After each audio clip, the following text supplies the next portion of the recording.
Assalamualaikum warahmatullahi wabarakatuh. Perkenalkan, nama saya Nabila Sherly. Saya di sini akan menjelaskan tentang sistem kardiovaskuler. Sistem kardiovaskuler adalah kumpulan organ yang bekerja sama untuk melakukan fungsi transportasi dalam tubuh manusia. Sistem kardiovaskuler memiliki fungsi utama untuk mentransportasikan darah dan zat-zat yang dikandungnya ke seluruh bagian tubuh. Sistem kardiovaskuler merupakan sistem tertutup, artinya darah yang ditransportasikan akan berada di dalam jantung dan pembuluh darah, tidak dialirkan keluar pembuluh darah. Berdasarkan aliran darah, maka pembuluh darah dapat dikelompokkan menjadi dua, yaitu pembuluh darah yang meninggalkan jantung atau arteri, pembuluh darah menuju jantung atau vena. Berdasarkan ukuran penampangnya, pembuluh darah, arteri, dan vena dikelompokkan menjadi pembuluh darah besar, sedang, dan kecil. Contoh pembuluh arteri besar, yang pertama ada aorta, yang kedua ada iliaca commonis. Lalu contoh pembuluh arteri sedang, yang pertama ada A tibialis, yang kedua ada A radialis.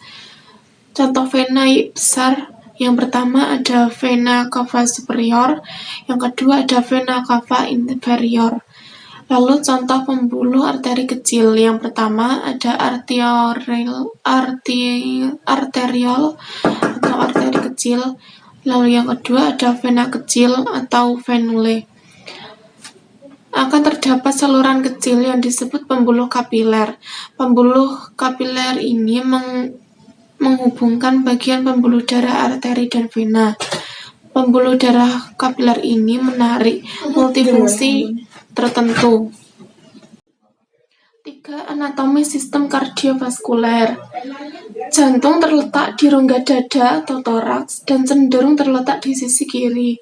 Jantung terdiri dari 4 ruang jantung yang dipisahkan oleh sekat-sekat jantung, yaitu atrium kanan dan atrium kiri, lalu ventrikel kanan dan ventrikel kiri.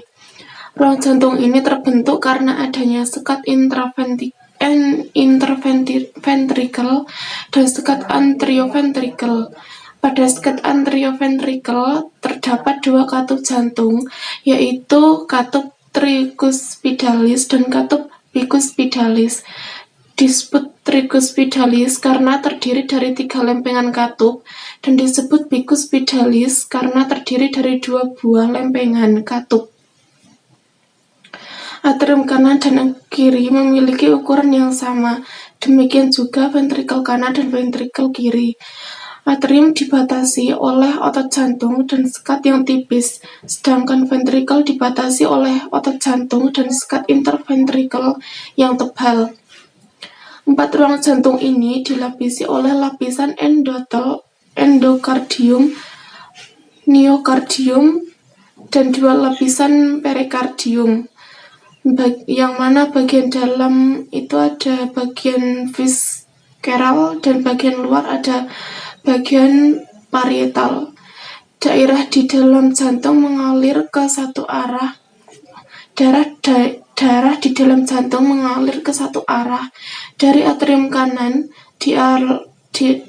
darah akan mengalir ke ventrikel kanan. Kemudian darah dialirkan ke paru melalui arteri pulmonalis untuk mendapatkan oksigen. Dari paru, darah kembali ke atrium kiri jantung melalui vena pulmonalis. Dari atrium kiri dialirkan ke ventrikel kiri, selanjutnya ke seluruh tubuh melalui aorta. Lalu ada siklus jantung.